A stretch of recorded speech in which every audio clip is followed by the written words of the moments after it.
Kami sampaikan kronologis awal di mana PT Kasanah Tama Internasional atau Hanania Group menawarkan paket umroh melalui media sosial dan jaringan pemasaran dengan berbagai fasilitas yang menarik. Para calon jamaah kemudian melakukan pembayaran ke rekening perusahaan, namun pada pelaksanaannya jamaah yang sudah dijadwalkan berangkat pada periode Maret sampai dengan April 2026 mengalami kegagalan pemberangkatan. Meskipun demikian, pihak perusahaan menjanjikan refund atau reschedule pemberangkatan kepada para jemaah. Namun demikian, sampai dengan korban membuat laporan polisi di Polda Metro Jaya pada tanggal 28 Mei 2026, pihak PT Kasanah Tama Internasional tidak dapat memenuhi janji atau kesepakatan sebagaimana yang tadi sudah disampaikan oleh kuasa hukum dari para korban.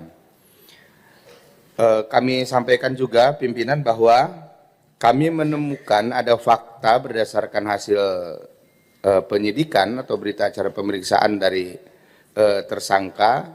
Permasalahan ini sebenarnya sudah mulai muncul dari tahun 2023. Jadi sejak 2023 pengelola PT Kasanah Tama Internasional atau Hanania Group ini sudah mulai mengalami permasalahan pembayaran baik itu tiket, kemudian hotel ataupun mutawif di sana, sehingga mulailah menggunakan skema gali lubang tutup lubang untuk memberangkatkan grup yang hari ini yang bersangkutan mengambil dari atau menggunakan dari uang dari kelompok grup yang akan berangkat berikutnya. Siap. Dari hasil penyidikan sementara ini tercatat 1.479 jamaah yang dijadwalkan berangkat namun tidak berangkat. Kemudian dari jumlah tersebut 1.021 jamaah mengajukan refund, terdiri dari 807 jamaah yang belum menerima refund sama sekali, 178 jamaah menerima refund sebagian, dan 36 jamaah menerima refund penuh. Selain itu, terdapat 458 jamaah yang memilih reschedule keberangkatan.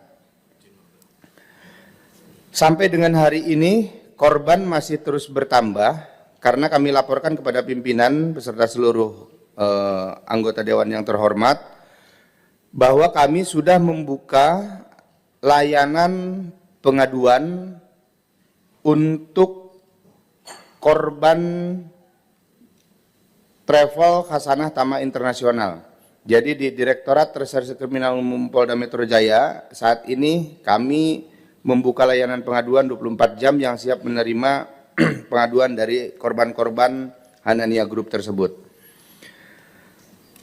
Perakhiran awal terhadap dugaan jumlah kerugian yang saat ini berdasarkan hasil penyidikan kami sekitar 95,22 miliar rupiah. Sementara kerugian yang teridentifikasi dari jamaah yang belum menerima refund mencapai 27,52 miliar rupiah. Dengan potensi kerugian yang memungkinkan nilai tersebut masih lebih besar lagi karena dari layanan pengaduan yang kami buka, korban terus bertambah sebagaimana tadi disampaikan juga oleh kuasa dari para korban bahwa kemungkinan penambahan korban ribuan ini sangat berpotensi sampai dengan kurang lebih 3.000 yang tadi. Adapun modus operandi yang dilakukan oleh tersangka selaku Direktur PT Kasanah Tama Internasional dengan membangun kepercayaan masyarakat melalui legalitas perusahaan, kemudian promosi media sosial yang sangat luar biasa, dan kami sampaikan juga kepada pimpinan bahwa kami sudah meminta keterangan terhadap beberapa influencer yang membantu mempromosikan travel Hanania Group ini melalui berbagai platform media sosial. Dan hari ini juga masih penyidik kami masih melakukan pemeriksaan terhadap para saksi tersebut. Kemudian menggunakan juga testimoni dari para jamaah sebelumnya yang sudah mengikuti perjalanan umroh di Hanania Group. Juga menggunakan influencer serta menawarkan paket umroh dengan fasilitas yang menarik. Ini dilakukan oleh pengelola Hanania Group untuk menarik para korban sehingga korban tertarik menggunakan jasa travel umroh dari milik saudara tersangka.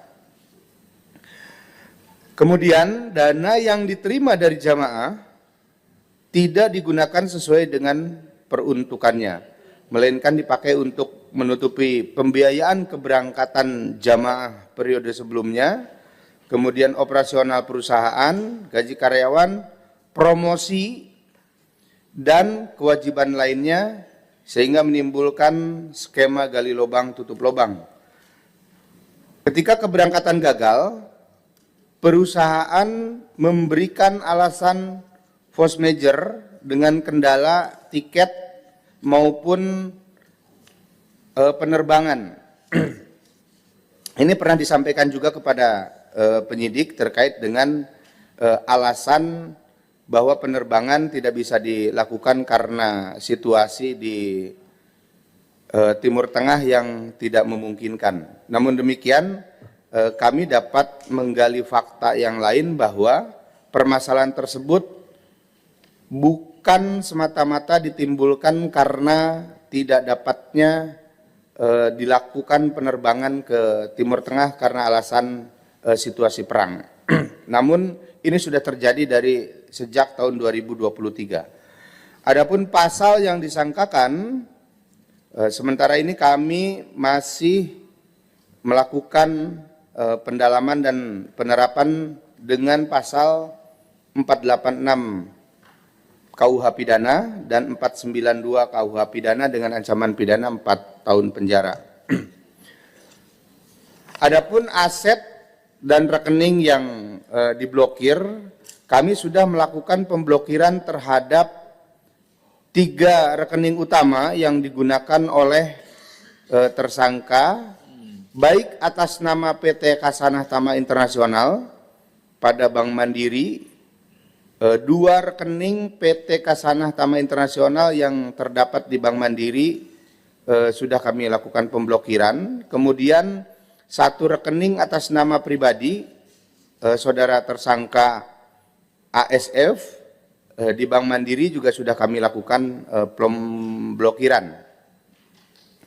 Selain itu, tim penyidik kami masih melakukan penelusuran terhadap aset-aset lain yang dimiliki oleh korban, oleh tersangka maupun perusahaan tersangka. Hal ini kami lakukan tentunya dalam rangka bertujuan untuk melakukan pemulihan kerugian daripada para korban. Proses ini masih terus berjalan, sedang dilakukan penelusuran terhadap aset-aset atas nama pribadi maupun atas nama perusahaan dari tersangka maupun pihak-pihak yang terafiliasi dengan tersangka. Kami tidak berhenti hanya di pihak perusahaan maupun pihak tersangka secara pribadi, tapi kami lakukan penelusuran juga terhadap pihak-pihak yang terafiliasi dengan tersangka. Kami juga melakukan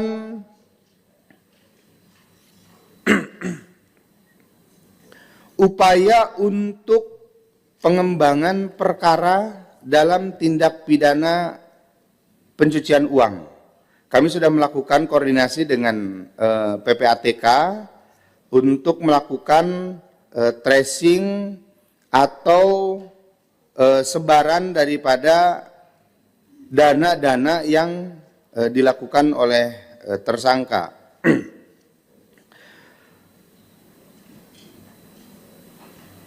Kami sampaikan kepada pimpinan juga bahwa kami sudah melakukan koordinasi dengan pihak Kementerian Haji. Hal ini kami lakukan untuk mencoba mencarikan solusi. Selain dari upaya penegakan hukum yang kami lakukan atas suatu peristiwa hukum di mana terdapat dugaan tindak pidana yang dilakukan oleh tersangka, kami juga melakukan upaya mencarikan solusi bagi para korban dengan melakukan koordinasi ke Kementerian Haji dan Umroh. Dari hasil diskusi kami memang sempat tergali beberapa kemungkinan upaya yang dapat dilakukan. Namun hal ini kami sampaikan kepada pimpinan belum dapat terwujud karena masih ada beberapa kendala terkait dengan audit dari perusahaan tersebut. Salah satunya adalah melakukan akuisisi. Ini tentunya dilakukan akuisisi oleh travel umroh dan haji yang lebih kompeten dan bertanggung jawab. Namun demikian tentunya ini memerlukan waktu yang cukup karena pihak yang akan mengakuisisi harus melakukan perhitungan terlebih dahulu terhadap jumlah kerugian maupun korban. Kemudian ada juga kemungkinan muncul penyelesaian atau upaya melalui subsidi dan pendampingan oleh Kemenhaj. Namun demikian tentunya ini akan menjadi perlu koordinasi yang intens lagi dengan Kementerian Haji terkait dengan skema penyelamatan kerugian para korban tersebut. Kami laporkan kepada pimpinan bahwa dalam hal ini selain penegakan hukum yang kami lakukan, tentunya kami juga terus berupaya untuk mencarikan solusi bagi para korban. Kami pastikan bahwa aset yang dimiliki oleh perusahaan maupun oleh tersangka secara pribadi ataupun oleh pihak-pihak yang terafiliasi dengan tersangka, penyidik kami terus melakukan upaya tracing dan penelusuran terhadap aset-aset tersebut. Sehingga nanti pada saatnya bisa dijadikan untuk pemulihan kerugian bagi para korban. Kami akan bertindak semaksimal mungkin untuk membantu para korban sehingga bisa paling tidak mengembalikan kerugiannya atau mudah-mudahan bisa membantu menyelesaikan harapannya untuk bisa menjalankan ibadah ke Tanah Suci. Download Tribun X sekarang, menghadirkan lokal menjadi Indonesia.